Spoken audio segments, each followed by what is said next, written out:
and welcome back for episode number 174 of the weekly playback. So in the last week, I only played 2 games because I only had 1 game night instead of my usual 2. So I played Emblems, which I made a small how to play video for if you're interested in learning about that. And another game that I played was Critter Kitchen. And I played a 6-player game of that because if you have expansions, I guess, for it, then you can play with more players. So I do not own this game, but I'll talk a little bit about it. So Critter Kitchen is a 2025 game. So again, if you have an expansion, it's for more players, but the base game alone is for 1 to 5 players. So this is designed by Alex Cutler and Peter C. Hayward, and the art is done by Sundara Tang, and it's published by Cardboard Alchemy. So this game, it is a worker placement game, but you're trying to fulfill various contracts, and the contracts are like plates of food that you are going to be serving. So each person is going to have their own little workers. So you have 3 workers, and 1 worker is a bigger worker, so the large worker, and he can collect 3 ingredients if given the opportunity to, because sometimes you can't actually collect 3. The medium-sized worker can collect 2 ingredients, and the smallest worker can collect 1 ingredient. So there's going to be all these various locations in the main board, and it's like a board where you can kind of put different locations and different locations in different sections when you actually lay out the board. I think I'm not 100% sure that I don't know if you can always have a variable set up or not, but we just followed what was shown in the rule book. So different locations that you're going to be trying to collect various ingredients from, and some locations, especially with the expansion we played, might let you collect other things. So the expansion we played with, you were also able to collect dumplings, you could get balloons, you could collect little other creatures who would be your assistants and help you in the next round. So if you ever collected an assistant, you had to use it in the next round because then it would go away. So this game takes place over 7 rounds, and at the ends of rounds 3 and 6, you are going to take all of the ingredients you acquired and try to plate them into the cards that were revealed within those rounds. So in the first round, only 1 card is revealed that shows you what that plate specifically wants, which ingredients it specifically wants. Then in the second round, a second plate is revealed, and then in the third round, a third plate is revealed. And after the third round, you're going to take all of the ingredients you gathered and try to plate them in such a way that you score maximum points.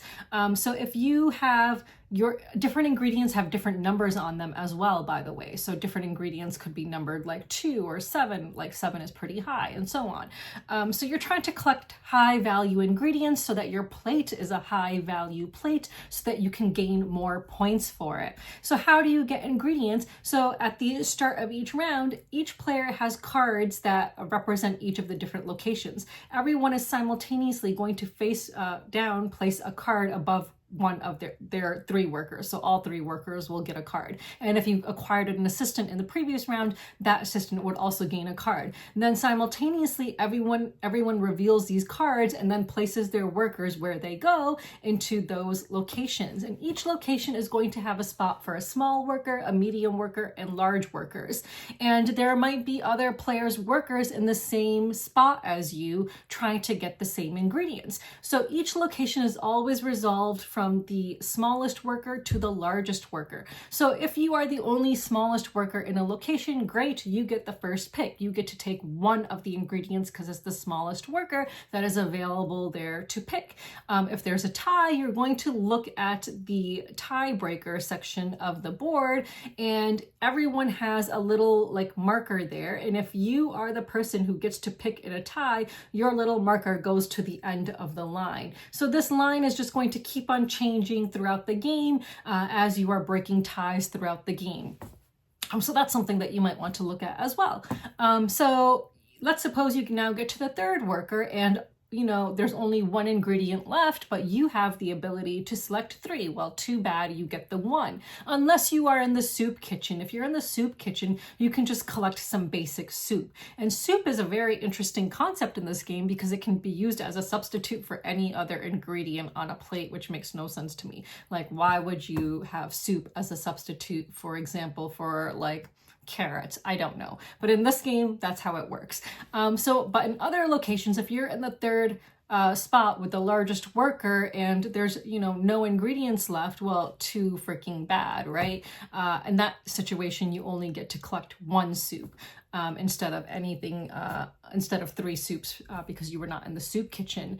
And again, you know, when you're collecting things with the expansion, there might be some like little bonus carts that are on the bottom of certain locations, which again will allow you to collect balloons or dumplings, or maybe get an assistant critter that you want to use in the next round that has some kind of a special ability. I got a critter, I think just once, I believe, and it did not serve me well because the ability didn't work for me when I played it in a certain location because its requirement was not met, unfortunately. And again, you can only use those for the next round. So at the end of the 3rd round, you know, you are collecting, you know, so again, in each round, new ingredients are coming out, blah, blah, blah. I'm not going to go into the specifics of each and every location and how it works. But again, you're collecting various ingredients of various values. And then at the end of the 3rd round, you see those 3 plates, and now you are trying to place your ingredients in such a way to maximize the number of points, stars that you will get. If your plate value equals, I believe it was, let me see exactly what the numbers were because I don't remember off the top of my head, but let's see.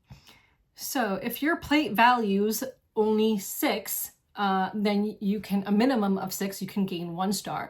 If the value of the ingredients in your plate is 12, you can gain 2 stars. If the value of all the ingredients on a certain plate is 21, you gain 4 stars. Stars are points, and you're collecting physical stars, like they're little cardboard stars, and then whoever has the most stars at the end of the game will win. So you want to try to have these high value plates. Now bear in mind that at the end of the 3rd round, any ingredients you didn't use, you will be storing in your refrigerator. However, at the end of the 3rd round, the refrigerator only has a capacity of 5.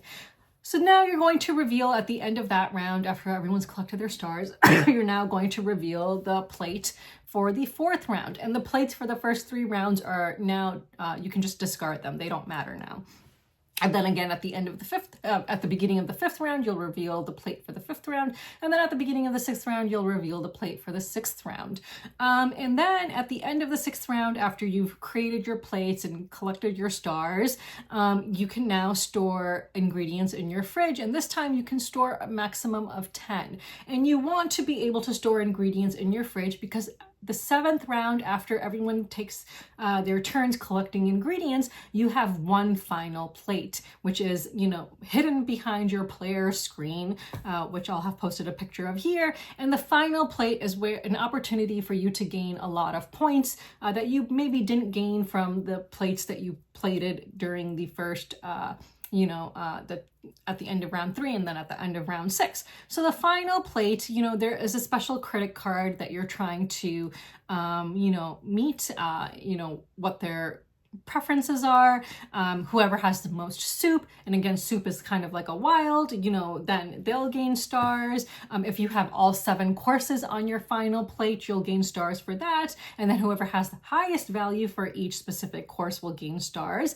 And then there were special rumors that you could have seen throughout the game, and these rumors have special scoring requirements, so you'll score for those if you met any of those. And so you might want to collect rumor tokens, which will appear just as ingredients that will allow you to look at the rumor cards, because that might give you an idea of what is scoring in those hidden rumors at the end of the game. So they're just basically hidden objectives that almost everyone will get a chance to look at least at one of them.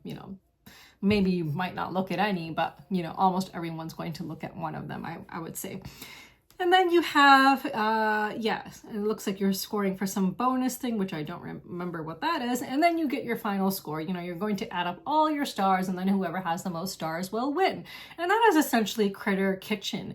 I would not recommend playing this at a 6-player count. It just felt way too long for what it is at a 6-player count. Like, this is a game that should be fairly quick and not super quick like a filler game, but it should be a pretty lightweight, quick game, right? You're just like putting out your cards to determine where you want to go, and then collecting ingredients, and then, a couple times just plating some plates, and boom, right? That should be fairly simple. It's a very, I would say, a lightweight game, but as 6 players, oh my god, it just takes way too long. So would not recommend as 6 players for sure. But yeah, it was a pleasant little game with really cute artwork. Absolutely love the artwork. Sandara Tang, you can't go wrong. In fact, the playmat that I have on my table right now is with Sandara Tang's artwork, which I had backed from All Play like over a year ago. I don't know how long it's been now.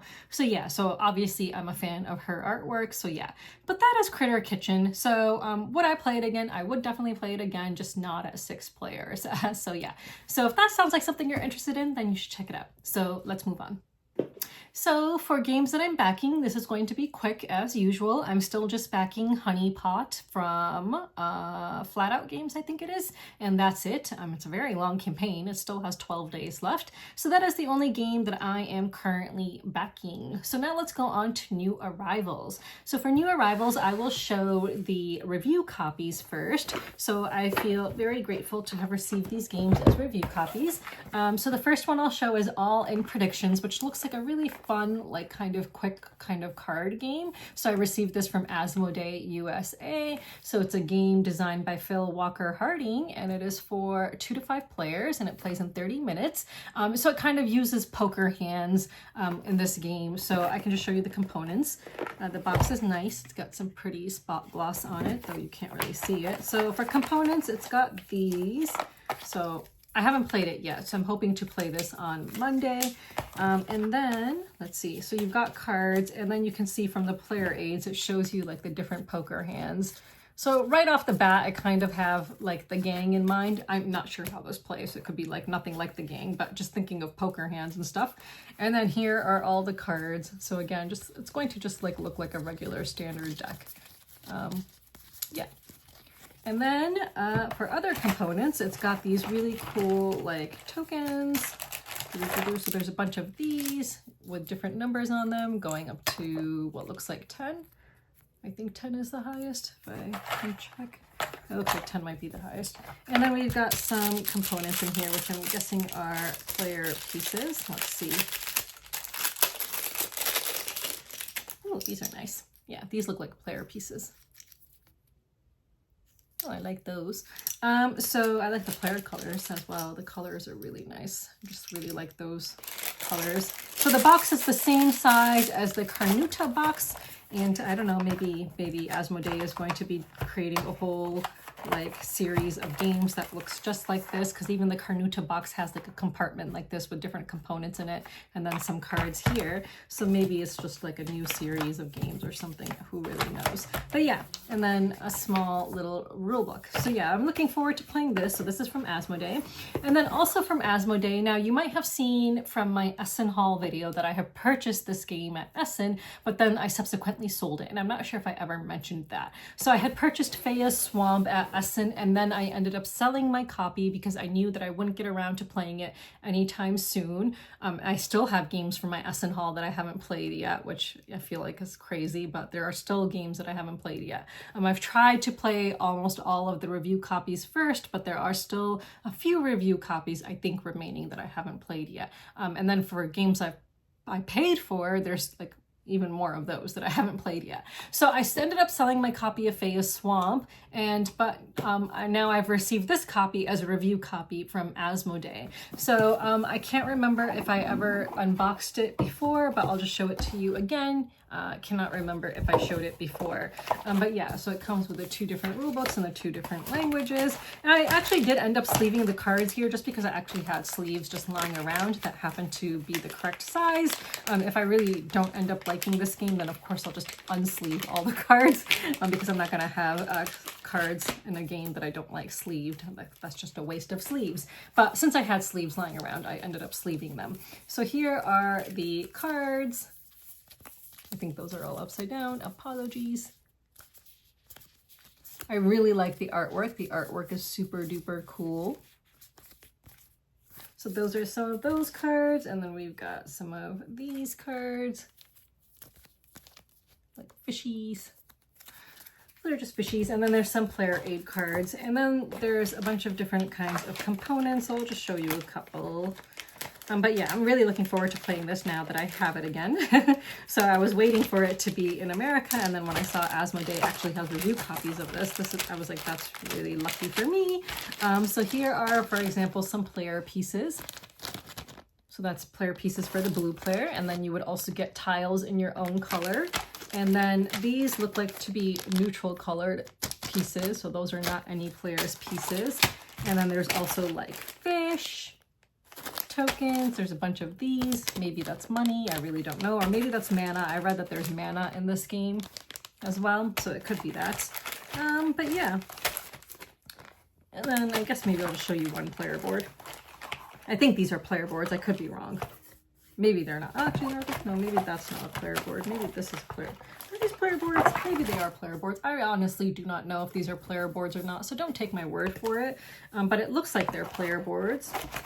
I don't know. Okay, so that's Feya Swamp. So that's a review copy I received from Asmodee. And then the next copy, a game that I received from Asmodee, I'm really, really excited for because I do not own this and I only played it once several years ago, which I ended up playing on St. Patrick's Day. And with it being March and St. Patrick's Day coming up and me loving the Irish for their support of Palestine, I am super excited to play this, and that is Inish.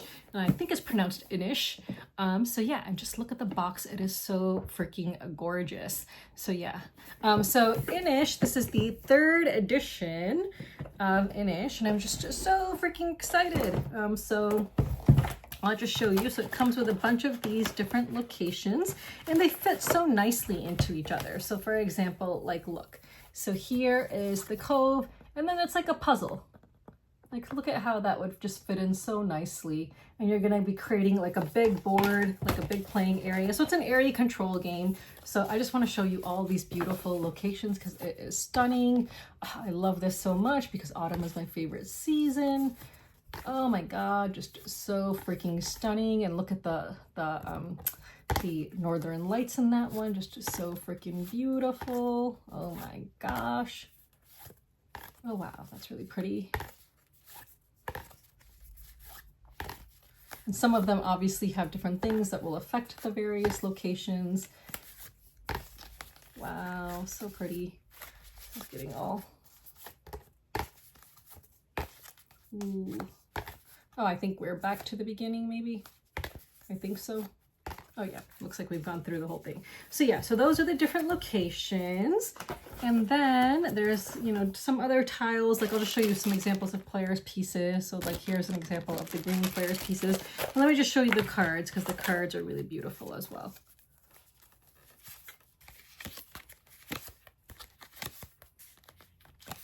But yeah, the artwork is just so pretty. I absolutely love it. So yeah, I really want to play this with St. Patrick's Day around the corner. So yeah, so those are just some of the cards. And there's a whole lot of cards here too, so I won't go through all of them. And then there is a little player aid, which is very helpful because I really appreciate having player aids. And then there are some of these, which I don't know what they are for yet. It's been so long since I played this game, so honestly, I cannot remember everything. But yeah, I just am so excited to have this game and to play it. So yeah. And I don't know if you guys remember or if you even watched it, but a few years ago at PAX Unplugged, I was walking to the convention hall and it was in the morning, it was the last day, and I ran across these two guys who had a kitten with them and it looked like they were struggling with the kitten. And then they, you know, they mentioned that they were taking the kitten to a rescue shelter because it was a kitten that they had just found. And these were guys who were attending PAX as well, and they had the PAX badge. So instead of going to the hall, I ended up going with them to the shelter because they were struggling a little bit with the kitten. And by this point, just from seeing a kitten in downtown Philadelphia in like a guy's hand who's struggling with it, I was fully invested and I cared more about the cat at this point than anything else. So I just wanted to make sure I got to the shelter safely and everything. So I went to with these two guys to the shelter. And anyway, long story short, since they found the kitten and they were the ones who, you know, were rescuing it, when it came to naming the cat and the shelter was like, what do you want to name it? They decided to name it after their favorite board game, which is Inish. So they named the cat Inish. So I'll always remember that, and I'm sure I'll think of that cat when playing this game. So super excited for Inish. And then I purchased something on my own. So this is not a review copy, but I purchased the Twinkle Twinkle How I Wonder expansion. Now, I did mix up all the components from the two different games between these two boxes, so it's not like the only expansion components are in this box now. There are actually base game components in this box too, because with just the base game box, like even before I got this expansion, there was already box lift.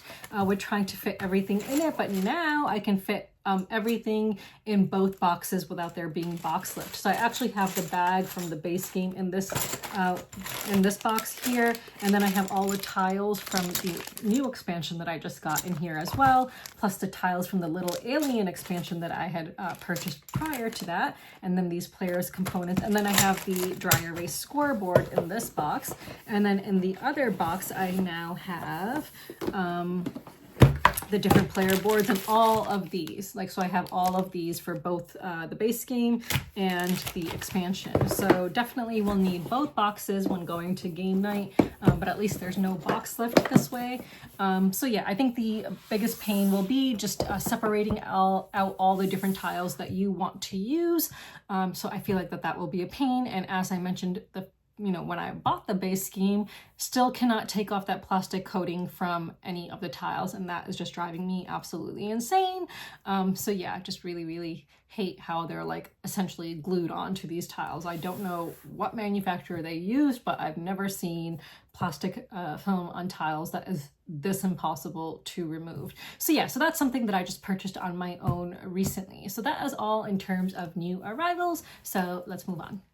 So for Fiction Book Club, we've been reading Katabasis by R.F. Kuang, and I did do my readings for this week. So for this week, we were supposed to read chapters 10 through 13, ending on page 214. So in chapter 10, you kind of learn at the end of chapter 10 that it seems like Peter has a plan to use Alice because she discovers in his notes that he has created, or I don't know what the correct terminology would be, but basically he has this kind of equation which means that in order to get the professor back, he needs to turn in Alice. Like he's going to be doing like an even exchange, and magic will not allow you to use yourself in these kinds of exchanges. So for him, it's really beneficial that Alice is there so that he can swap in Alice for the professor and then leave her in hell. So she discovers this in chapter 10, which is, not fun. I would be really pissed if I found that out. But yeah, in the same chapter, we learn that she herself, is it this chapter or was it a previous chapter? I cannot remember now. Let me see. Well, first of all, there is animal abuse in this chapter, which not a fan of. And so animal abuse in that they were conducting like they were tattooing these animals, cats and rats and other animals, tattooing these pentagrams on them and blah, blah, blah. And then eventually Alice got tattooed with this pentagram that gives her like this amazing memory in which she can remember everything, I guess, if I remember correctly. But yeah, did not appreciate the animal abuse, and I thank you to Sandra for leaving a comment about that, but I still ended up reading it. It's not, the descriptions aren't so horrific, but still, like, I just hate any kind of animal abuse, like just the thought of an innocent animal, just, yeah. And then them killing all these animals in order to perfect what they were trying to do. Like, it's no different than animals being used for animal testing in any, laboratory anywhere in the world right now. So just not I'm absolutely against it.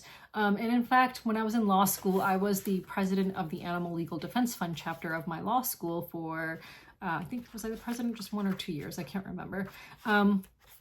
But 1 year we had these people who were the authors of Green is the New Red come in and talk about how animal rights activists are like, seen as the new like communists and environmentalists are. And it's really true. It's a really interesting book. Highly recommend it. I don't know, it must be super outdated by now because law school for me was many, many years ago.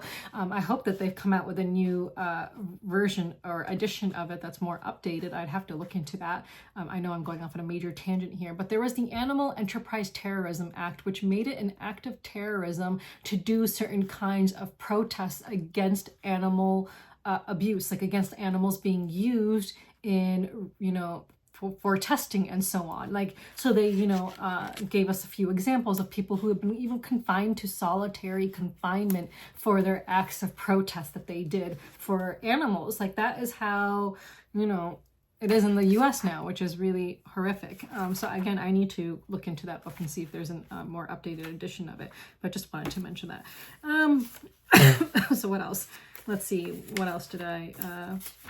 Oh yeah, so in terms of her now being able to remember anything, I just kind of like put a sticker near this because I thought, yeah, this would really suck. So she says now she could not erase from her mind the million awkward encounters of any given day, misreading the menu, spilling her wine, dropping her wallet, holding up the post office queue. She was already such an anxious personality, and her mind now forced her to relive in excruciating detail every mistake she made with every human being she's ever met. Oh my God, like as an anxious person myself, I would seriously hate that. Like on the one hand, I think it would be amazing to have this amazing memory where you could just remember everything. I would somehow want to use that in order to amass wealth which I could then use to help animals. Like that's what I would want to do with it. I don't know what other people like. Let me know what you would do if you could remember everything in the world. I'm sure there's got to be a way to monetize it and make money from it. And I would want to make money from it so that I could then help animals.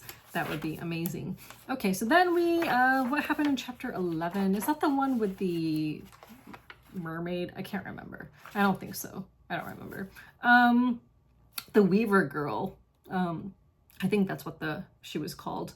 But yeah, so at some point they come across this mermaid or whatever, and then they play this game like, oh, like, if they both select the same thing, then they can go on together on their journey. If they don't, then, one gets to go on, one doesn't. But if they both say that they don't, want to go on together, then they'll both get, thrown into the Lethe. So I thought that was an interesting thing. Yeah, I'm trying to remember, because I know I read up to the end of chapter 13, but like, did they end up showing what she chose? Okay, yeah, because now I remember at the end of chapter 12, Peter says, Alice, what did you do? And then chapter 13, we do not learn about her choice. Instead, what was chapter 13 about? Because now I'm like, what was it about? Because now I can't even remember. Oh yeah, it's about her friendship with Peter. So it's kind of like her remembering how she met Peter and what kind of a person he is. And one part that, yeah, so she's kind of describing her relationship with Peter. And then, she at one point kind of talks about how she thought she was a fool because for thinking that their friendship extended outside of the lab. I feel like it's different for students because they're students. So I feel like you would have more of a friendship within the university as students than you would, for example, working with colleagues. Like one thing I feel at my current position, which is a remote position, but I see my colleagues on video chat at least minimum once every 2 weeks. And, we try to like create like opportunities to talk about other stuff rather than just work. But honestly, at the end of the day, I would never feel like these colleagues of mine are friends. Like at the end of the day, like, even your superiors might act like they care about you, but at the end of the day, you're just another like cog in their machine. And I honestly feel that they wouldn't give a shit about me. Like if I died tomorrow, like they truly would not give a shit. so that's how I feel about them. So, but I feel like it should be different for students, right? I don't know. Would be interested in hearing your guys' take on that. And then at the end of the chapter, she talks about how there's, you know, there's this one philosopher talking about how there's different versions of people. And, you know, so when you know someone in a certain time, you know one version of them because people are constantly changing. And I think that that's so true and so interesting. And that's one of, you know, the things about relationships is like, even if you marry someone, you married someone, but then later down the line, you're married to someone else because people change. And yeah, I just thought that that was interesting. You know, so I feel like, you know, the observations she's making are observations that I feel like I can relate to, even though I can't really relate to this world as a whole. But I'm super interested in finding out which decision each person made, which I think we will learn in the very next chapter. But without, you know, spoiling it for myself by looking down at this page because I don't want to know yet, I can't imagine that the book would be able to continue for this much more if they made different decisions. So my guess is, although then Peter did say to her, "What did you do?" Like, why would he say, "What did you do?" if she held up the same one as he did? So, but then there's so many chapters left still. I don't know. I guess we'll find out, right, Toffee? Toffee just came and plopped down right here in front of me, and he's so cute. Here's his floofy tail. Look at that tail. Okay, so yeah, so for next time, let's read up to the end of chapter 17. So chapters 14 through 17, ending on page 266. But yeah, let me know what you think. I really am enjoying this read. So yeah, so let me know your thoughts on the chapters that we read for this week. And yeah, if you have any questions you want to pose, please feel free, because I know I kind of suck at the whole book club thing. Like, I'm just not really posing any really thought-provoking questions or anything like that. I'm just rambling on about what I think. But yeah, let me know what your thoughts in the comments below. So until next week. So for our nonfiction book club, we've been reading Iran, A Modern History by Abbas Amanat, which very appropriately, now that Iran is being attacked in an unjust war, an illegal war. So for this week, we were supposed to read chapter 14, which is The Guardian Jurist and His Advocates. And I am proud of myself because I did read the entire chapter this time. So I've mentioned previously in my videos in these sections about Iran that in graduate school, so before law school, when I did my graduate degree in Middle Eastern Studies, which, by the way, Middle East, I keep on referring to the region as the Middle East, which I will continue to do, but it is an imperialist term.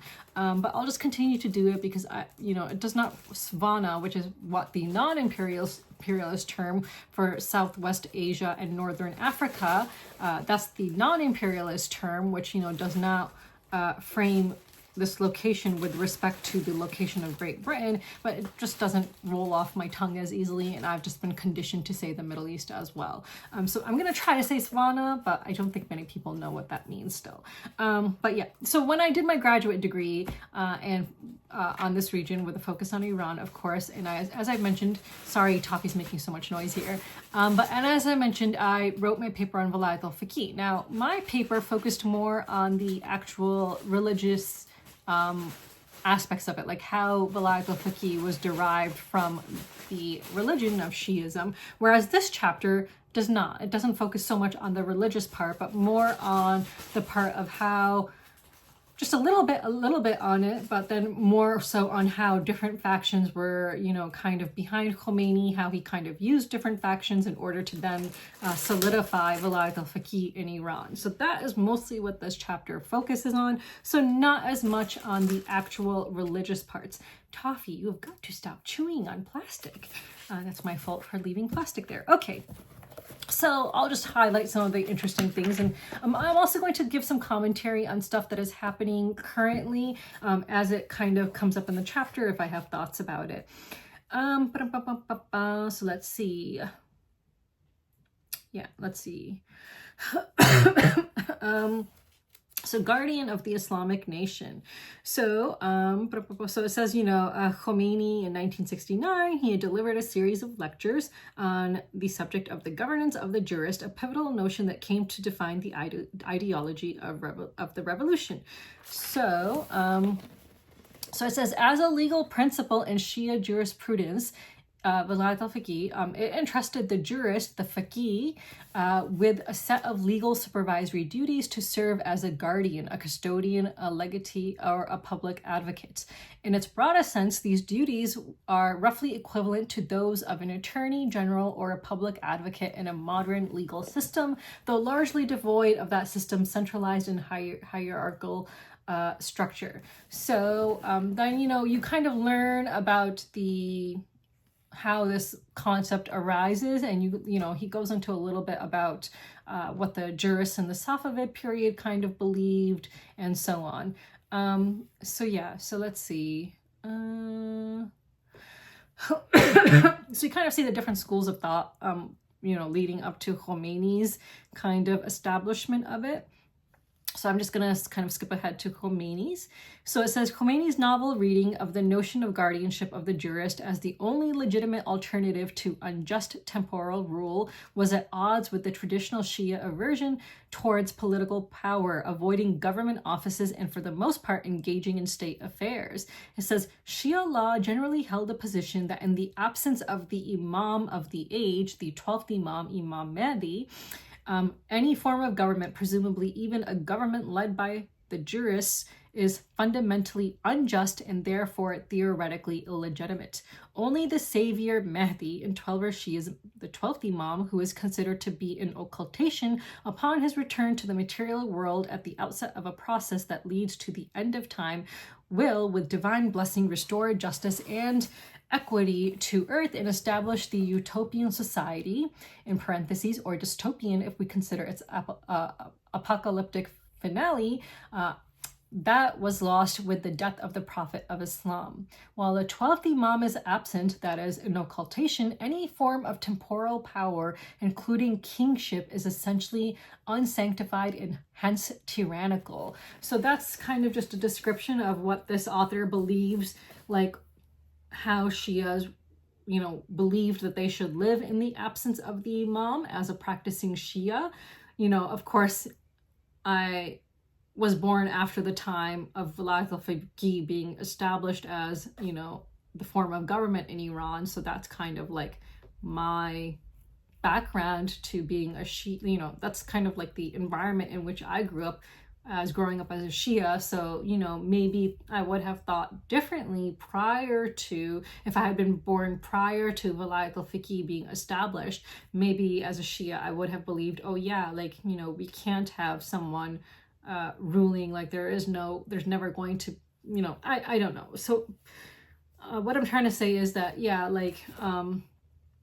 whether this is something that all Shias believe or believed prior to Vilayat al-Faqih, I actually, because I feel like Khomeini, he gives pretty good, fair justifications for why Vilayat al-Faqih is needed. Again, I don't agree with the way it's executed.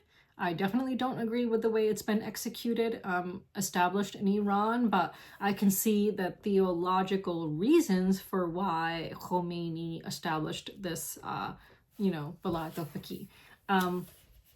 And one of the main beliefs, one of the beliefs in Shiism is that when Imam Mahdi returns, there will be only 313 true Muslims left on earth at that time. So on the one hand, just thinking about Vilayat al-Faqih, where you have these people who are supposedly trying really hard to establish a government that they feel will lead to the return of Imam Mahdi, and they in their minds think that they're doing the correct kind of form of government, that they're leading the world in a, that they're leading their people in a very just way, in a very Islamic way. But obviously they're not, because 313 true Muslims, that is a very small number. And right now we have over 1 billion Muslims on earth. So maybe the end of times according to Shiism isn't anytime soon, because 313, that is a very small number. And I've got to believe that there are more than 313 true good Muslims on this planet right now. I don't know. Anyway, sorry, I'm just babbling. Let's see. So it says, in practice, the Shia jurists were generally accommodating toward temporal rulers, even if the sultans and the shahs were not particularly known for their religiosity or fair treatment of their subjects. blah, blah, blah. Rulers, even unjust rulers, were to be abided, even though they were not legally legitimate, so long as they confessed to be Muslim. Even the rulers' essential duties of defending the realm of Islam against foreign intrusion, maintaining security and order in the community, and enforcing the laws of the Sharia were treated with great latitude. Yada yada. The doctrine of confessional disguise, taqiyya, and Shiism always allowed jurists under the pretext of self-preservation to conveniently dodge the state's harshest treatments. Taqiyya is a term which I've seen thrown around by so many right-wingers in America to claim that Muslims are hiding their true intentions of, taking over America and making it a completely Islamic state and blah, blah, blah. Like, no. Taqiyya is actually seen, it's a method for Muslims to protect themselves from persecution. It's not a method to deceive people. It's not a method to, pretend to be like someone who, has the lifestyle that doesn't comport to Islam, to then one day turn around completely and be like, haha, just kidding. I'm actually, gonna forbid people from wearing bathing suits, even though I wore one for a few years to fool you. Like, that's not taqiyya. That is not what taqiyya is. But you will see lots of people in the right wing claim to know what taqiyya is and, use it to, get people to hate Muslims even more than they do. Blah, blah, blah. Let's see. The strongest precedent for conceptualizing clerical authority perhaps was the notion of the mashru'e, that is, a system of government compliant with principles of the Sharia, advanced by Sheikh Fazlullah Nuri and his supporters during the Constitutional Revolution. Let's see. So it says here, Khomeini's guardianship of the jurist can be viewed as an indirect descendant of Nuri's mashru'e. By contrast, blah, blah, blah, let's see. Okay, so then it kind of goes through, different people who, have kinds of, again, different schools of thought, depending on where they were educated and so on. So I'm not going to go through all of their schools of thought, and how it kind of then, how Khomeini kind of maybe used, so I guess I'll get to that part in a little bit, like how he used these people or whatever, but I'm not going to go through each individual's viewpoint of what they believe. But I will read what Khomeini wrote. So it says here, so Khomeini elaborated on the necessity of vilayat of the jurist to establish the Islamic government. To further clarify, I ask this question. So here is his explanation. So this is Khomeini's words. From the time of the minor occultation of the 12th Shia Imam, which happened in 784, more than 1,000 and a few hundred years have passed, and it may not be expedient for him, the Mahdi, to return for another 100,000 years. In such a long period of time, are the teachings of Islam supposed to remain ignored and unenforced? And are people allowed to do whatever they wish? Is there going to be a state of chaos?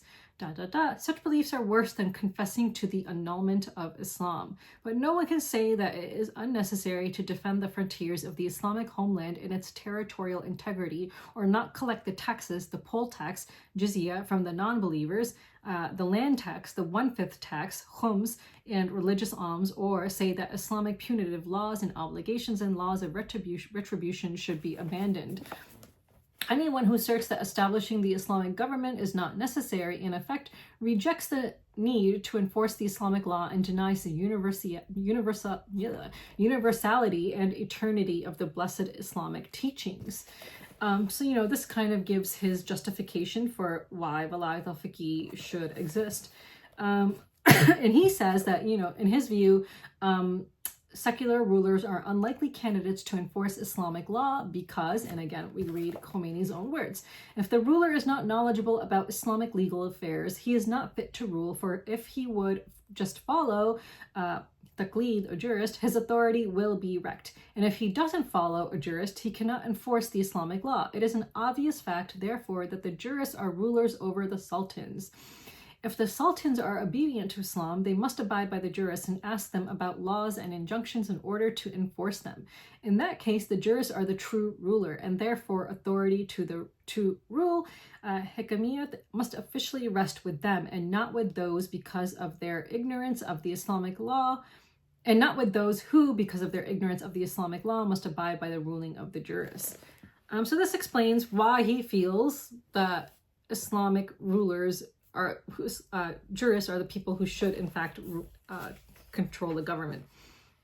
And then, it talks about who he felt were the enemies of Islam. And then it mentions, the Jews, Christian missionaries, the Freemasons, and the Baha'i.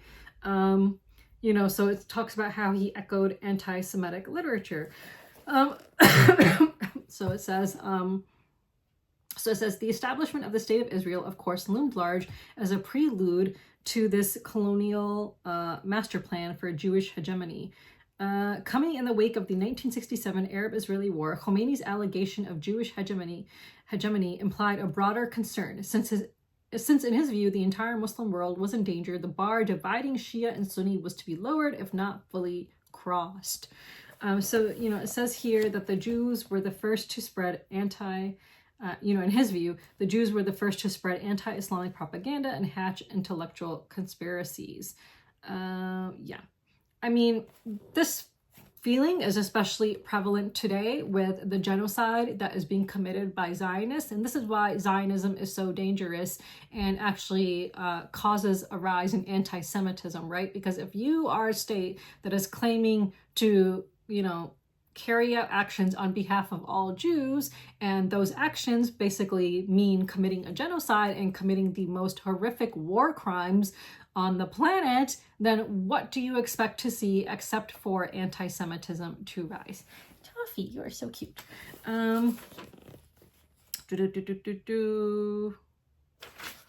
Let's see. Yeah, so, it talks about how his views were also influenced by the United States' unconditional support for Israel and Israel's oppressive treatment of Palestinians in the occupied territories. And this is why today, with the illegal war, the unjustified war on Iran,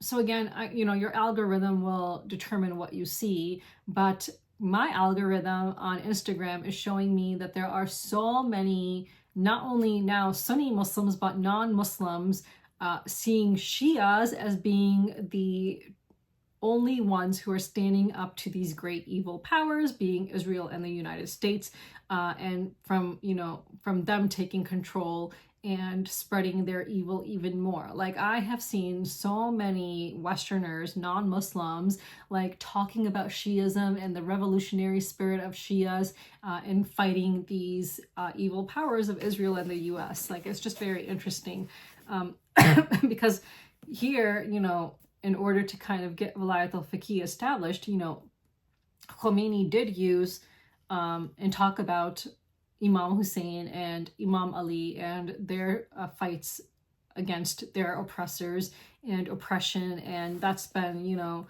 a thing that Shias hold on to. And it's like a guiding principle of our lives, basically, to always fight against oppression. However, in this chapter, they would make it seem like it was just kind of not there were some words that I can't remember the author used, which I was like, I'm not sure I agree with that. Maybe it'll come up because I can't find it now, but I remember the author saying something. I was like, no, as a Shia, I disagree with what the author said in one point.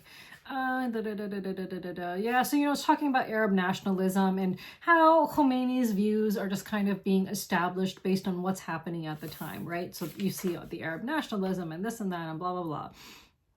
Blah, blah, blah, blah, blah, blah, blah. Let me see what else. It says, up to the 1970s, Khomeini was still abiding by the Shia principle that in the absence of the Imam of the age, the community could refrain from allowing oppressive rulers, or at most could advise and admonish. Okay, so then again, we see different people referenced, for example, Hussein Ali Montazeri, blah, blah, blah. And, you know, so here it says that this person differed. He says that in Shiism, the Imam must be... Oh, so Khomeini explained why he differed from al-Muntaziri. So it says, in Shiism, the Imam must be infallible and designated by another Imam. At the time of occultation, it is the people's fault that the Imam is in occultation. So Khomeini is saying that it's the people's fault that he's in occultation. It's because that we don't deserve him, that the Imam is in occultation, and it is on us to prepare the ground for the Imam of the age to come. And it says, he said that God has provided us with the divine favor, but we should make ourselves worthy of the Imam to return. So Khomeini again explaining why. Oh, here, something about the Shia victimization narrative. And he's saying that the author is saying that commonality with Sunni Islamist trends, however, did not devalue Khomeini's scheme or diminish the place of the Shia victimization narrative of the Islamic past of the Caliphate of Ali, the first Imam, and the revolt of Hussein ibn Ali, the third Imam. Blah, blah, blah, blah, blah. I don't know if I would... I mean, I guess it's a victimization narrative if that's how you want to describe it. I don't know. Let's see. I'm trying to find the thing that I disagreed with, but I can't find it right now.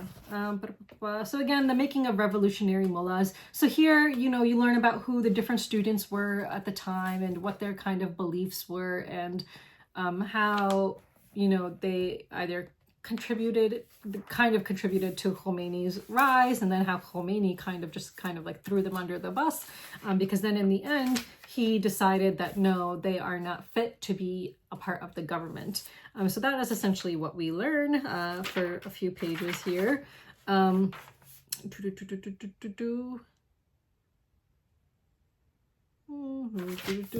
some more of that.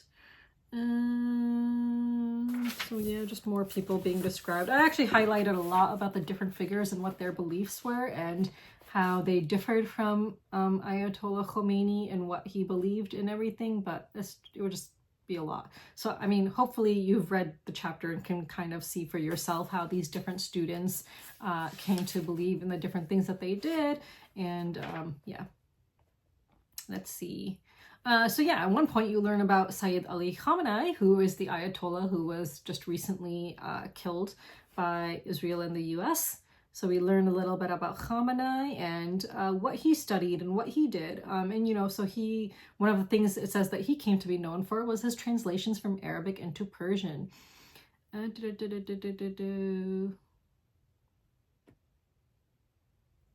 Yeah. Yeah, then, you know, Khomeini's revolutionary bandwagon in the days leading up to 1979 also had a network of middle and upper clerical ranks. Middle and upper, blah, blah, blah. Let's see. It says Khomeini had preserved an impressive array of agents in Iranian towns and cities. Another testimony to Savaks, which is the police that the Shah had, misplaced focus on the left rather than the radical clerical circles. So it says these agents collected alms and religious dues on Khomeini's behalf and soon became conduits for spreading his words. They were often at the forefront of the protest rallies and responsible for recruiting lay followers to the revolutionary cause. And then we learn about the Bazaar followers of the Imam and how the Bazaris got behind Khomeini as well. So, you know, it's just another interesting little section of this chapter because, you know, you're just learning that it wasn't just religious people who were getting behind Khomeini. It wasn't just the Islamists who were getting behind Khomeini. Different groups within Iran were getting behind Khomeini, and you know, some of those groups happen to be the Bazari people, right? So people who you know, whose livelihood was being a bit threatened by what the Shah was doing, and then they, you know, would make up mosque. They would be a big portion of the congregations in mosques, and then they started funding these various associations which would provide support to Khomeini and his beliefs. So yeah, we learn about that. And then we get into a section about moderate Islamists and undoing the moderate Islamists. So, and it says here that Khomeini's message was alluring to an assortment of lay Islamists who served him in the early days of the revolution, but were mostly disillusioned shortly afterward. They felt that they had been used by Khomeini and abused by his clerical clique. So to Khomeini and his turbaned cohorts, these tie-wearing advocates of the revolution were ultimately outsiders and therefore more readily disposable, even though they had paved the way for him, idealized him as a national liberator, and worked hard to make him acceptable to the middle classes as the spiritual father of the revolution. So then you learn about these various figures like Nadi Bazargan. We learn about Sadek Kotbzadeh. I don't actually know how to pronounce his last name. I haven't come across that name before. And we learn about something, what's his name? Kamran. Can't find it. But you learn about these different figures and how they were basically all disposed of, right? Let's see.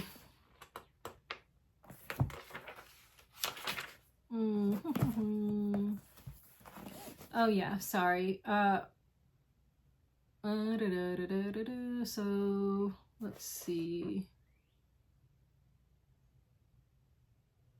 So yeah, like just for example, Bazargan, he was the prime minister of the provisional government, right? And then it says here that he was, I think he was forced to resign, if I remember. Where does it say?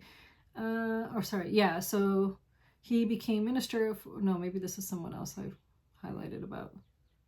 Oh, sorry, his colleague, Ibrahim Yazdi. What happened to Bazargan? I can't remember. But you see, like a lot of these people kind of came into different positions and then they were either ousted or forced to resign or whatever. So that happened, you know, to a number of people. So that's something we learn about. And then we learn about some language that Khomeini would use in order to kind of gain support. And one of the phrases he used was the disinherited, right, of the land. The disinherited of the earth. So it became a motif in Khomeini's speeches and among the advocates of the Islamic Revolution. So here, let's read this. So it says,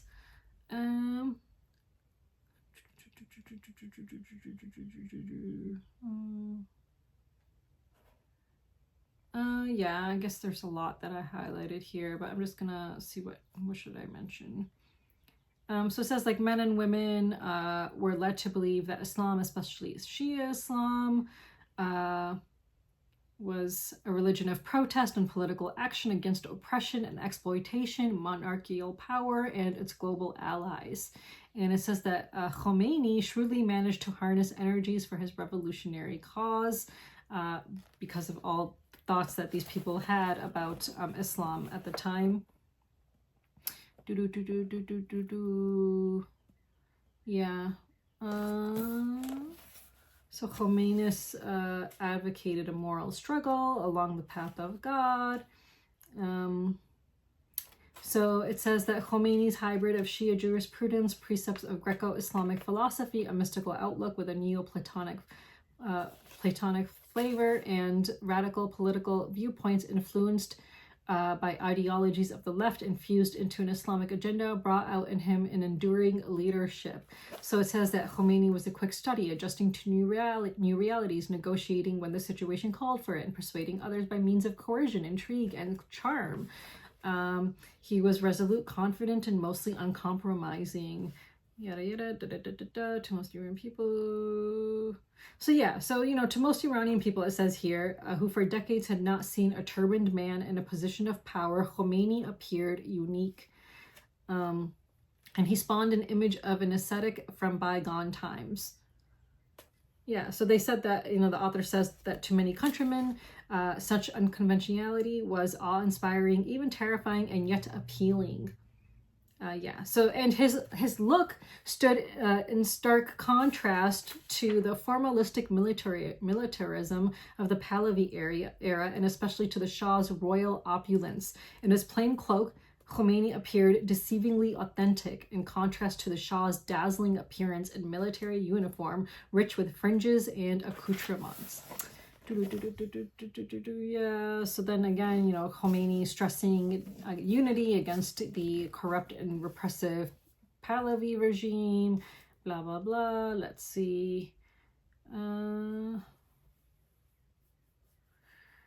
Yeah, so again, you're just like learning how Khomeini's views were just kind of evolving over time until it became what it became. Oh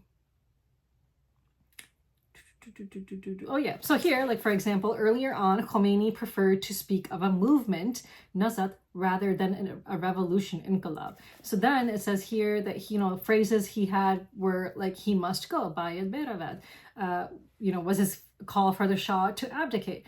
But then later, he would then call for solidarity among all popular forces.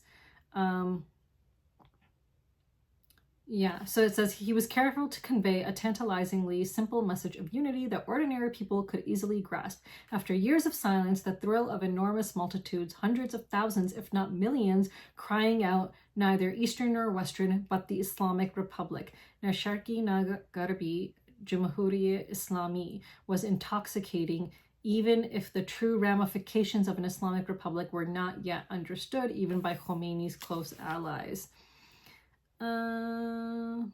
Okay, so now here it's talking about how Imam Khomeini became the Imam of the Islamic Revolution and its guardian.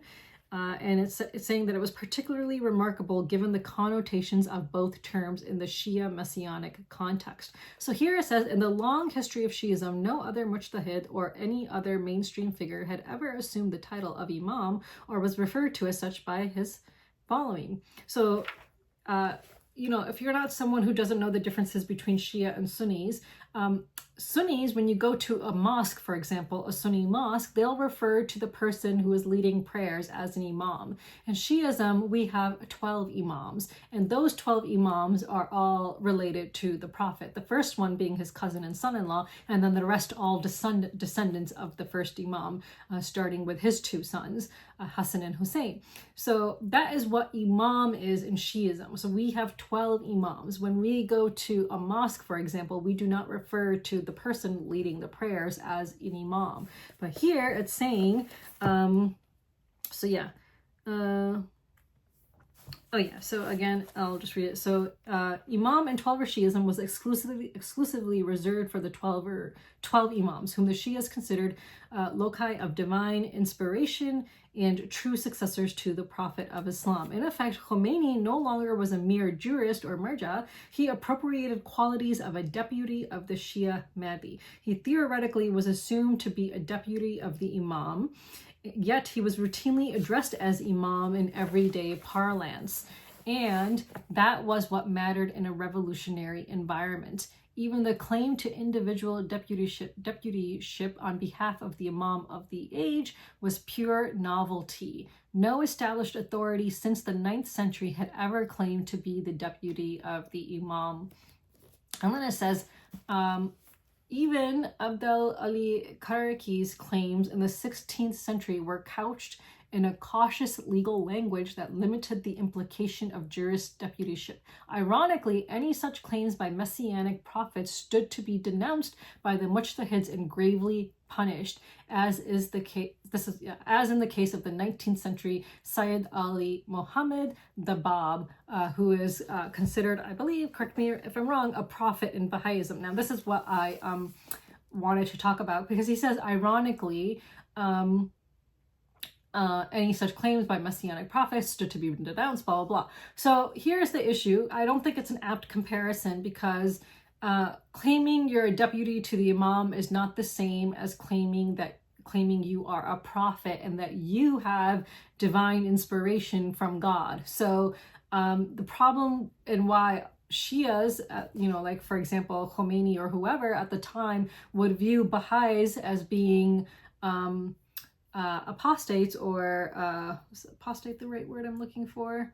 Having gone on the principles of their religion, I think apostate is the right word I'm looking for, is because that they believed in a prophet after Muhammad, which is against the basic tenet of Islam. Like one of the most basic tenet of Islam is that there is no God but God. So there's one God, and that Muhammad is his last messenger.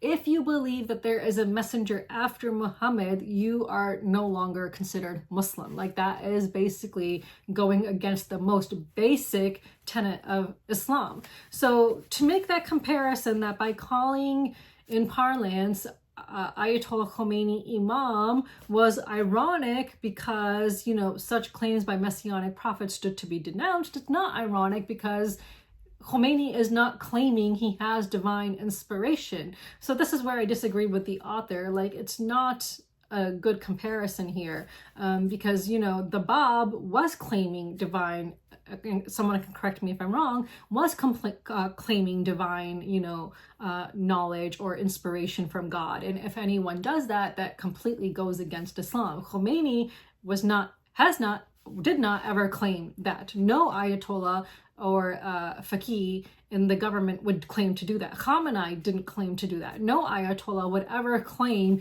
to have a direct connection to God, because that would go against Islam. So no, so not an apt comparison here at all. And it's not ironic because you can't compare these two things. It makes no sense. And then it says here, likewise, the term wali and vilayat with historical reference to Ali ibn Abu Talib, the fourth caliph and the first Shia imam, connoted a political moral authority for the guardian jurist and a true vicarage of that community. Blah, blah, blah. This injected an element of the sacred to the otherwise worldly office, blah, blah, blah. A representative, so let's see. She's the Bab. Rather here, a representative of the Orthodox jurist establishment on which the Hid and Emerji crossed the long protected boundaries of normative and messianic Shiism to appropriate the mantle of the prophet and become the savior of an Islamic revolution. Again, I don't think that this is correct. Like, I don't think anyone is thinking or even symbolically appropriating the mantle of the prophet to become a savior. Like, I kind of disagree with the way that the author has framed it here. I don't know anything about the author's religious background, but, you know, Khomeini himself, Khamenei himself, none of them would claim that they were, you know, carrying, none of them would claim that they were like receiving or had a direct connection to God, or were like, you know, the saviors or whatever. That would kind of take away from their legitimacy if they did that. So I disagree with the analysis here that the author made, but still the chapter gives a good background on how Vilayat al-Faqih came to be. And again, my paper that I wrote had more to do with the actual religion and how Vilayat al-Faqih, came about because of the absence of the imam and what Shias believe and blah, blah, blah. So like not really what was stated in the chapter, which focused more on all the different figures and what happened to them and, how Khomeini's ideas evolved over time and how it actually became to be what it is. But I will say that looking at what's going on in Iran today, with the war, the unjust war, a lot of people will say that, oh, this war is supported by so many Iranians. No, Iranians in Iran do not support this war. The very, very, very small minority actually would be seen celebrating the death of Khamenei. Even those who have been imprisoned previously by the current government of Iran are out in the streets mourning the death of Khamenei. And I think that, as I've seen so many analysts now make the statement that they, who actually understand what Shiism is and the spirit of Shias, they've made the statement that, Israel and the USA have really fucked up because they don't understand what they're dealing with when it comes to Shias. Do I, no one's asking for my opinion here, but do I agree with kind of what the author was getting at that Vilayat al-Faqih is, yes, it was a new concept, but is it a concept that actually goes against Shiism and goes against the principles of Islam? I mean, personally, I do not think it does. I do not believe it does. And I believe that, You know, I've seen even non-Muslims make videos on TikTok explaining why Iran is seen as such a threat and Muslims are seen as such a threat to the West. And if you are someone who truly believes in Islam and tries to live according to the rules of Islam, you live a life that is really the complete opposite of what the West uses in order to control its people. And I know people will disagree with me when I say this, but like, for example, pornography, you know, that is something that is seen as completely abhorrent in Islam. And I agree with that. I think it's completely abhorrent because it has led to so many problems, but it also leads to the control of a population in a way that the government can then, you know, keep the population distracted while they are engaging in these vices and then allow the government to do whatever it wants. Like, I've seen so many non-Muslims talk about this. Like, I've seen so many non-Muslims talk about how those who are devout Muslims can't be like bought or fooled by the government because we're not just going to give in to these like vices that you see in the West and be so easily like manipulated, right? Like, look at the Epstein files. Like, how is it that so many Western politicians have been bribed, or not bribed, sorry, blackmailed? It's because of sex, right? And pedophiles, like you know. So the Epstein was an Israeli agent. He was sent to, you know, offer these politicians things that they wanted, which are morally reprehensible, like, you know, very, very wrong, and then use their own acts against them to blackmail them to get the government, the United States government, to vote in the interest of Israeli policy and, you know, do everything that Israel wants them to do.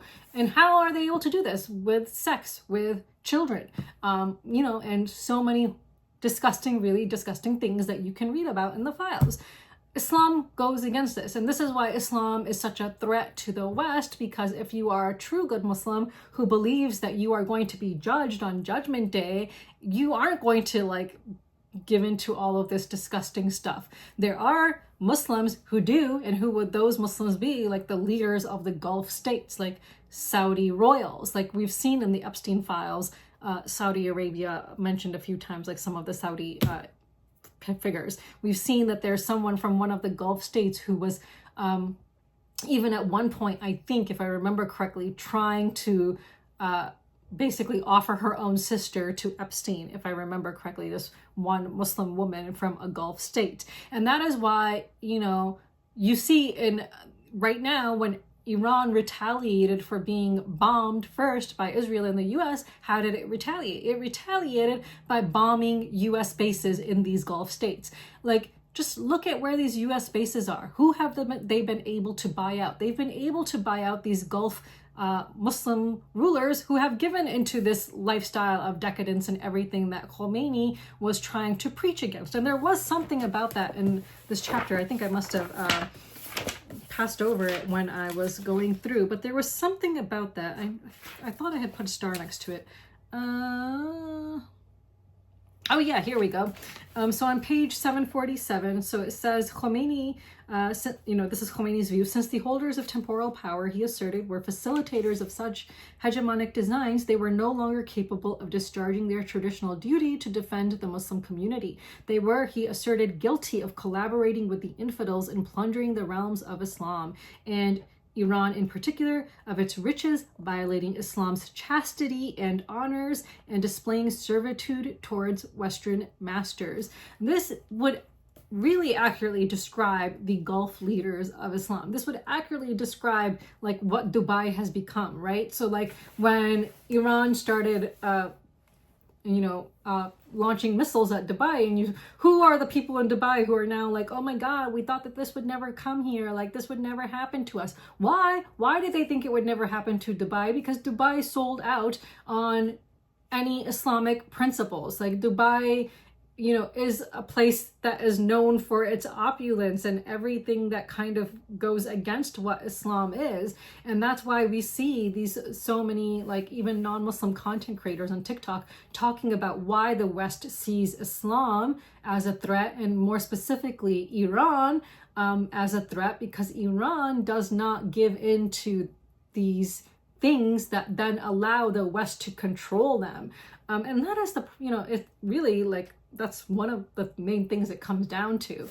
So Iran cannot be bought. The, you know, Muslims who believe truly, you know, in the religion, who live in Iran, cannot be bought in the same way that Muslims in other parts of the world, like these Arab states, can be bought. So there is a hadith that says that the savior of Islam will come from Khorasan, not from the Arabian lands.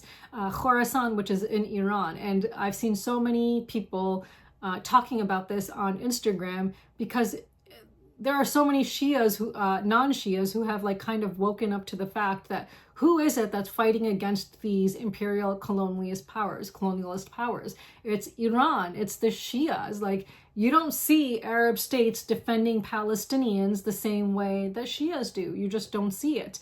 And, you know, you might argue why that is. You might try to argue that, okay, it's for, you know, control of the entire region and blah, blah, blah, blah, blah.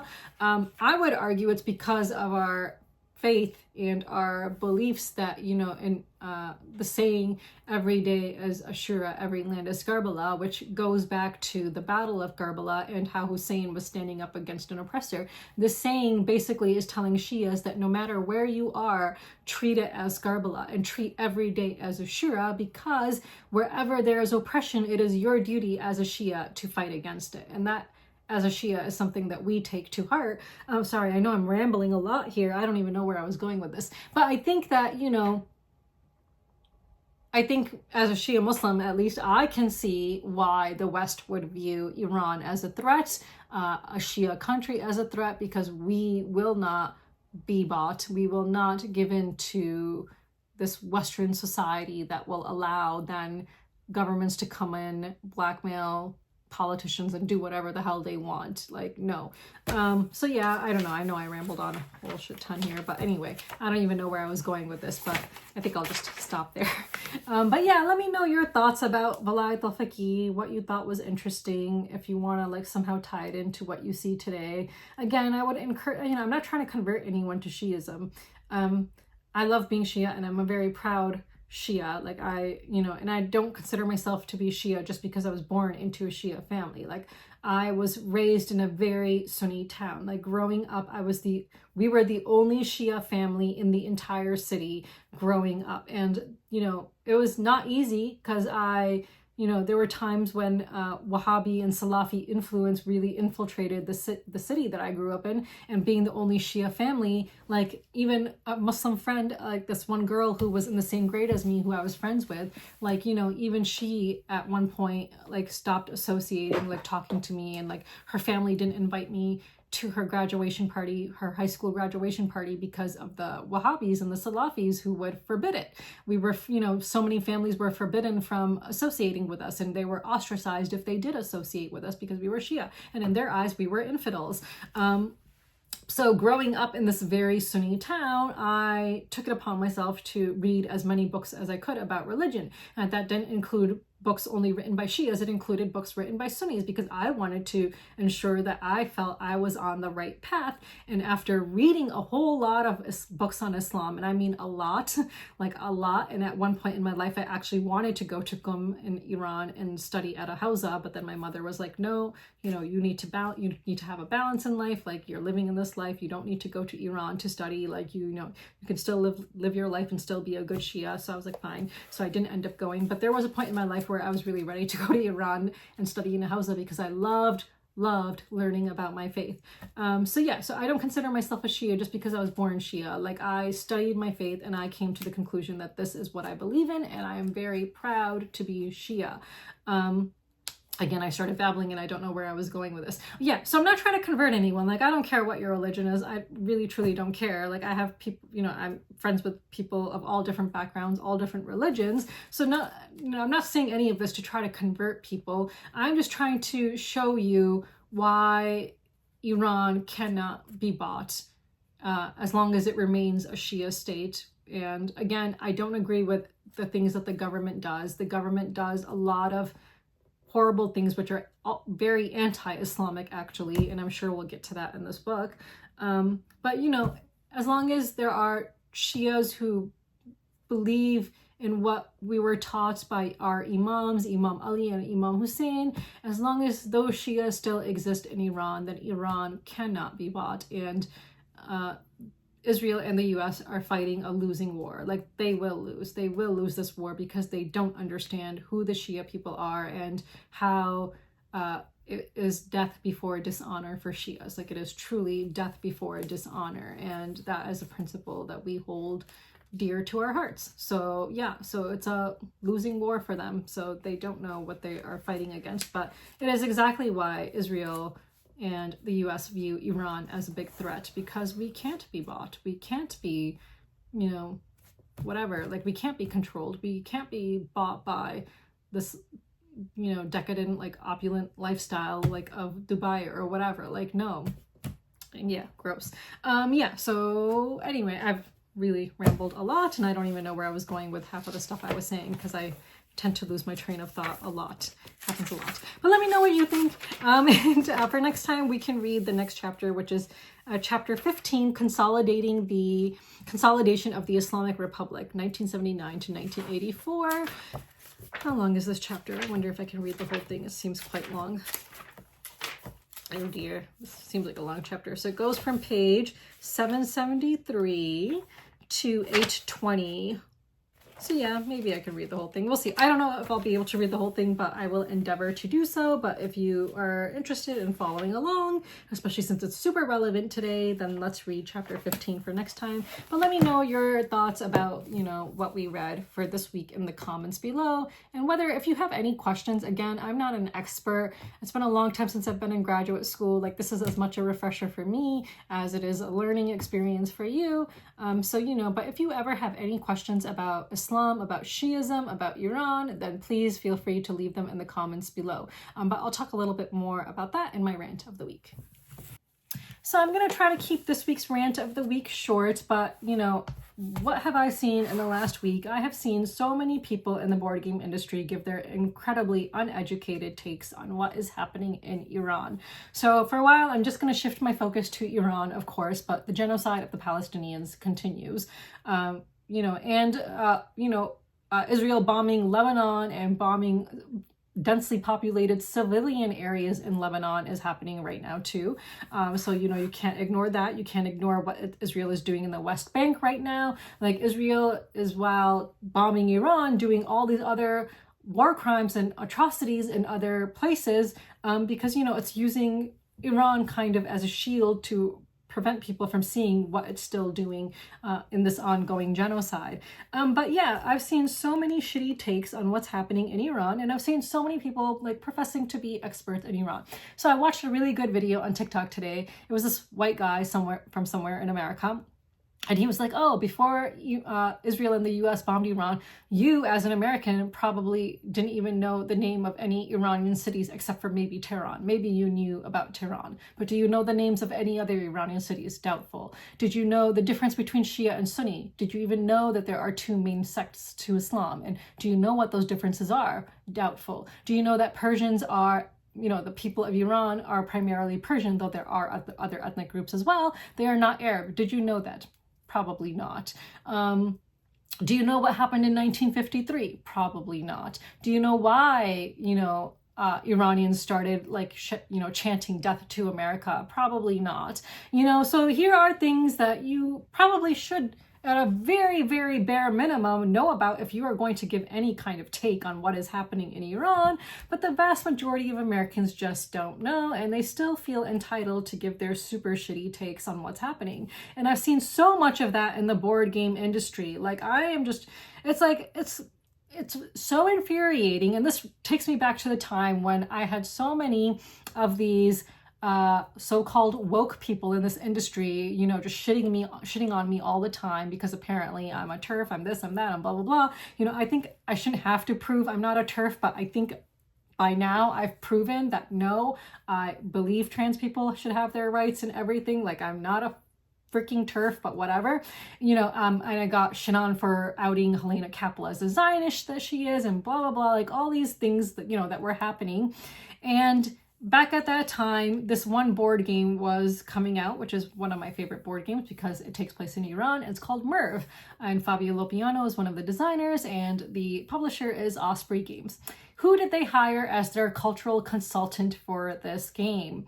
One of my biggest haters, Calvin Wong, who has no connection to Iran, doesn't know shit about Iran, nothing whatsoever. And when I called him out for this, because he is someone who would definitely call out someone else for being a cultural consultant about something which they have no connection to. But when he was called out for it, he's like, oh yeah, I told Osprey that they should hire someone with an Iranian background or who has, like, you know, an education in this. But, you know, they didn't, so I did it. So I'm the cultural consultant for a culture, a history, a people, whatever, that I don't have any knowledge about. Like, absolute bullshit, like absolute bullshit. So, you know, the same thing is kind of happening now. Like, do you see people coming to me and asking me for my input, or, you know, asking me like, hey, you know, what do you think about what's happening in Iran? No. Instead, you see all these uneducated, ignorant people, Americans, and in Europe, giving their really, really shitty, uneducated takes, and other people just being like, oh, wow, this person is just, you know, on point. They know what they're talking about. And one thing that really infuriates me is, like, if you are someone in the industry who has, you know, so many friends who are board gamers, or just other people who wanted to add you because, for example, you're a board game designer. And then those people are giving their absolutely uneducated, shitty takes in the comments. If you don't call out their uneducated, shitty takes in your comment section, you are just as liable for spreading propaganda and for spreading misinformation. If you leave those comments unaddressed, you are freaking liable, and you are just as responsible as the people who are giving the shitty takes themselves, because you opened up your Facebook, your comments, whatever, to those shitty takes. You should be fucking addressing them, but you're fucking not. And I've seen this happen so many times within the last week. I've seen so many designers or other people in the industry, you know, post something, and then other people with the shittiest takes on Iran come in acting like they know what the fuck they're talking about when they fucking don't. Like, how many times I've seen people say, oh, but I know Iranians in the US who are in support of the war. Who are the fucking Iranians you know in the US? They are very likely diaspora Zionist Iranians, because I have yet to see a single protest in the United States in support of this war that does not have Israeli flags present at the protest. Every single protest in support of this war has both the Pahlavi flag and the Israeli flag. Okay, people in Iran, since Ayatollah Khamenei has been assassinated, what do we see in Iran? We see massive, massive protests of hundreds of thousands of people, and in some instances more than 1 million people, protesting and mourning the death of Khamenei, protesting and shouting death to America, death to Israel. And again, that doesn't mean death to the people, it means death to these tyrannical governments who have started these unjust wars and are responsible for a genocide in Palestine. You know, so we've seen these massive, massive protests. I've seen interviews of Iranians in Iran who have said that, you know, yeah, they are against some things that the government does. They are obviously against things that the government does, but that does not mean that they support what Israel and the US are doing. And they have spoken out in support of their government that they don't agree with, because Iranians don't want outside interference. And if that hasn't become fucking clear to you from everything that happened since 1953 until present, like, you are just fucking stupid. Like, I just don't know like how else to say it. Like, I'm just so fucking sick of stupid people. So yeah, you're really fucking stupid if you don't understand this. And the amount of times I've seen comments in the comment sections of different people in this industry, but like, oh, but I know Iranians and they support what's happening. And one of those people was just the most fucking dumb person I've ever probably come across, who was like, oh yeah, Zionism is over. Like when I explained to her that, hello, the people who are supporting the war are Zionists. And she was like, but Zionism is over. What the fuck are you talking about? Zionism is over. Zionism just didn't end in 1948. It's an ongoing thing. And even Israelis will tell you that they're fucking Zionists. So what do you mean Zionism is over? But this is the level of uneducation that, you know, you are dealing with. Like, this is what I see in comments on Facebook, and people just not addressing the shitty comments, and then me coming in and getting really angry because I really fucking cannot stand stupid people. Like I get, you know, it makes me angry. It makes me really fucking angry when I see these comments left unaddressed on the posts of people, like, you know, who created these posts and then just leave them there. Like, okay, you want to leave a shitty comment? Go ahead, leave that shitty comment for everyone else to then see. Like, no, fuck you. You made the post. You need to address those shitty comments too. Like, seriously, just very infuriating. So I just want to, you know, shit on Randy Flynn again. So one of the things that I forgot to post in last week's video was this. So he shares things from other people's Instagrams, things that he clearly agrees with. Now, if you don't agree with something when you share it, you should automatically, like, you should obviously say you don't agree with it. Like if I ever share something in my Instagram stories that I am opposed to, I actually include text to show that I am opposed to it. If it's something I agree with, I might not include any text because I'm in agreement with it. So Randy Flynn, you know, leading up to the war, was sharing a lot of pro-Pahlavi shit in his stories, sharing stuff from pro-Pahlavi Zionist diaspora Iranians, like about how they want this war and this and that. And one of the things he shared was this one where it's like some diaspora Zionist Iranians saying, oh yeah, we just want anyone to come in and free us.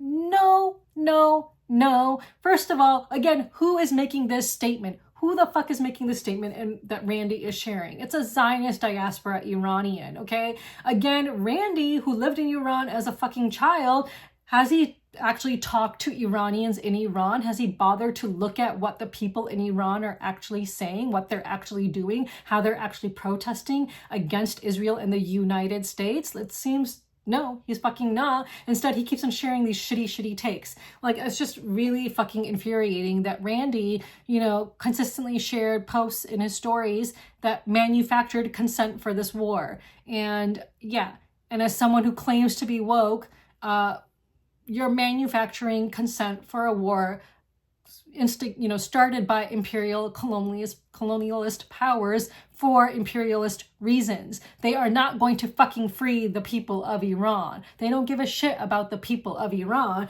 And if someone is woke, like Randy is, you would expect him to know this, right? Like, if he truly is woke. But again, you know, more than half the people in this industry who claim to be woke are really fucking not. Like, they still fucking have their heads in the sand about Zionism, about Israel, and who the greatest threat actually is to the world. Like, just so fucking not woke. Like, they really truly are not fucking woke. And it's just really infuriating. And I just really wish that they would just shut the fuck up. Like, if you are not going to give an educated take and you are pro-Pahlavi, just shut the fuck up.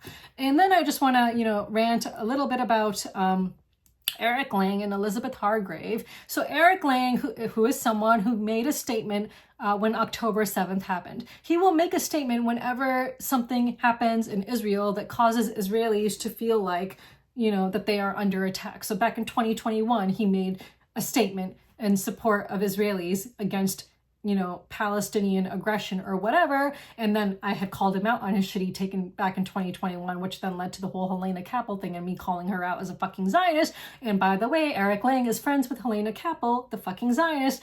So anyway, so Eric Lang is known to make statements to, you know, make his Israeli and Zionist friends happy, his Jewish friends happy, whatever. And then the genocide happens. Not one single statement condemning the genocide, not one. And then this unjust war on Iran starts, and what does he say? Oh, you know, I'm not going to say anything about World War III, blah, blah, blah. And then Elizabeth Hargrave makes some stupid statement like that as well.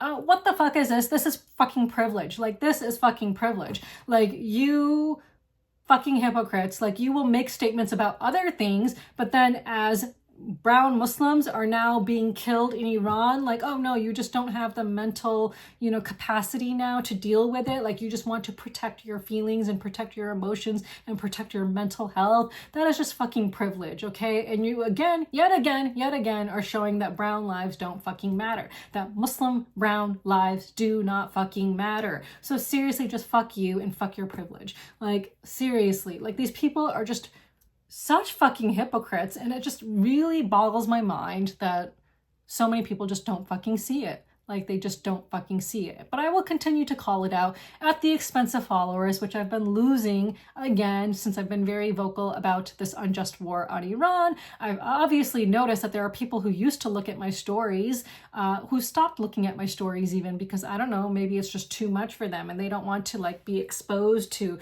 all the atrocities of the world. They would just rather play board games and be happy playing board games and not be exposed to that. That is fucking privilege. Like, seriously, like, do you think Iranians have the privilege to just ignore all the bombs falling on top of them?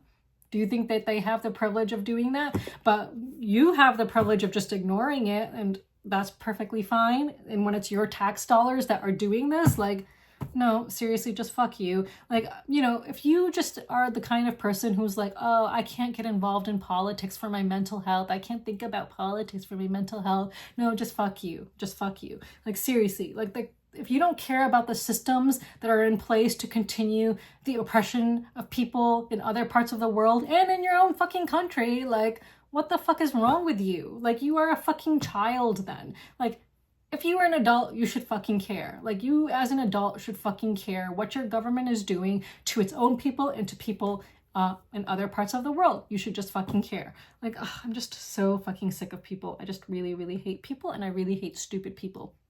I really, really hate stupid people. I know I said a lot in last week's video, and a friend of mine took issue with some of the things I said in last week's video.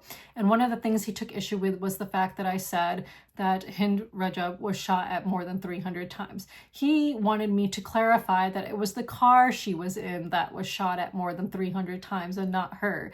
When he and I were having this discussion, I just let him say what he wanted to say. But he is someone who does not believe that Israel intentionally kills children.